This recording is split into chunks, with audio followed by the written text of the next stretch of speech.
London Mayor Sadiq Khan today posted on his Twitter page a video for President Donald Trump. And the video starts with "Dear Trump." It's a bit like a letter to President Donald Trump, if you like. Now, I don't agree necessarily with Sadiq Khan and what he had to say in his video. And although it's not a fun subject matter, it's not a matter to make fun of, I thought that I would reply to Sadiq Khan. And I actually had fun making this video. And my reply to Sadiq Khan, which you can see at the end. So please enjoy.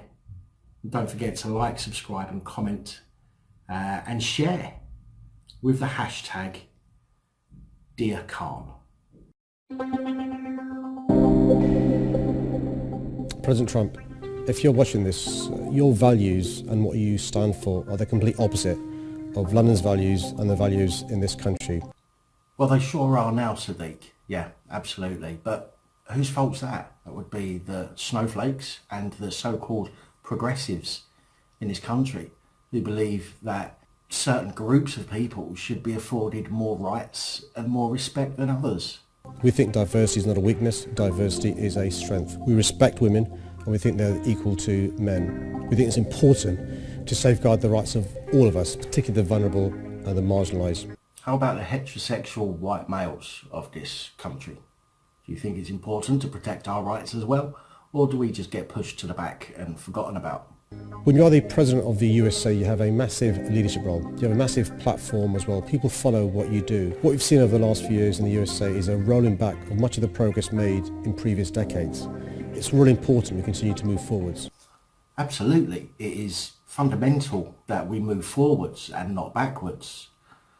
But to marginalise some groups in order to promote and protect the rights of other groups is not moving forwards, it's role reversal. What we're seeing in the USA is a rolling back of the reproductive rights of women. We've got a situation now where some states in the USA are making it almost impossible for women to have the rights to have an abortion. One has to look at the history books to realise the consequences of women not having the right to choose over their own body. What we can't afford to do is return to backstreet abortions. What we can't afford to see is a return to the situation in decades where you had women having no control over their bodies. It's really important we support women in the USA. I would have thought it was really important to support everybody, not just the women, not just the trans community, not just black people, Asian people, everybody. The fight for gender equality shouldn't just be a fight for women and girls. All of us should be feminists, and that means men and boys too. Does that mean that we should all be gay too? Does that mean we should all be transsexual too? Does that mean we should all be every single one of the 58 plus gender definitions as well? Does that mean that we should be black too? Does that mean that we should be Asian too? Does it mean that we should be Muslim or Christian or Jewish or Buddhist too? You cannot seriously suggest that we should all be feminists just to keep the feminists happy. We should all be ourselves. That's the great thing about being a human being. We get to choose who we are, what we are. We get to choose, not you. It was Malala Yousafzai, the Nobel Prize winner, who said, how can all of us benefit when half of us are held back? That's why it's in all our interests to be feminists. If you believe that it's wrong that there's gender inequality, if you believe it's wrong that women are less than men, if you believe it's wrong that women are still discriminated against in 2019, then you're a feminist.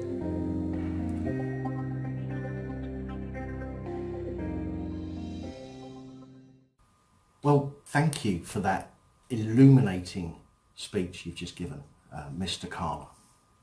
Your PR team really have outdone themselves this time. Now, I don't have a PR team, but I do have this. Mr. Khan, if you're watching this, then your values and what you stand for are destroying the great British way of life. You talk about division and those who cause it, but it's you and those like you who actually cause the division in this once great nation. We should respect everyone and not put emphasis on one group of people over another. And we think it's important to safeguard the rights of all of us, in particular the white heterosexual males of this land. When you're the mayor of our greatest capital city, you have a massive leadership role. You have a massive platform as well, and people follow what you do. What we've seen over the last few years is the persecution and oppression of heterosexual white males from previous decades. And it's really important that a progressive society is inclusive and treats everyone the same no matter of race, religion or gender. What we've seen in the UK is a rolling back and a role reversal of men's rights. And we've got to a situation now as some towns in the UK punish white heterosexual males in favour of protecting religion and women's rights and making it almost impossible for us to have our say without being accused of discrimination. One only has to look at the history books to realise the consequences of groups of people being oppressed and criminalised in favour of others, and the consequences of restricting and impeding on our rights. What we can't afford to do is prioritise some people's feelings over our fundamental rights. We can't afford to see a return to a situation where the people fight back simply because of your political agenda to be seen as a progressive mayor fighting for inclusivity, whilst all the time marginalising others. It's really important that we're all seen as equal and not continue on this path to prioritise feelings over rights. The fight for equality is now a joke, and it's people like you who cause the division in our society. Gender, sexual orientation, religion, race should all be treated the same and not simply a fight for minority groups, as your fight is creating new minority groups with your divisionary tactics. To suggest that all of us should be feminists is absolutely absurd. Who are you to tell the people what we should be in a society where we are supposed to be able to have and form our own opinions and views? It was Malala Yousafzai, the Nobel Prize winner, who said, "How can all of us benefit when half of us are held back?" I think maybe you should take a moment to reflect on that statement yourself and understand that your political agenda is in fact holding back white heterosexual males. That's why it is in all of our interests to be classed as equal and not give precedent to one group over another.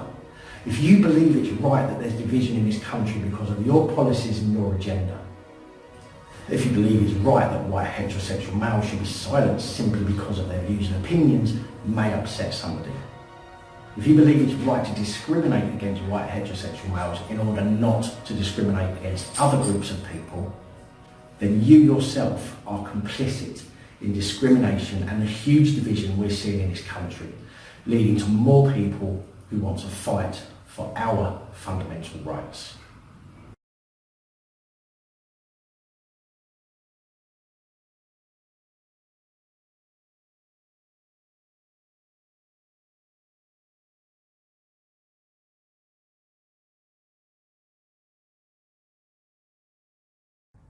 Good night, all.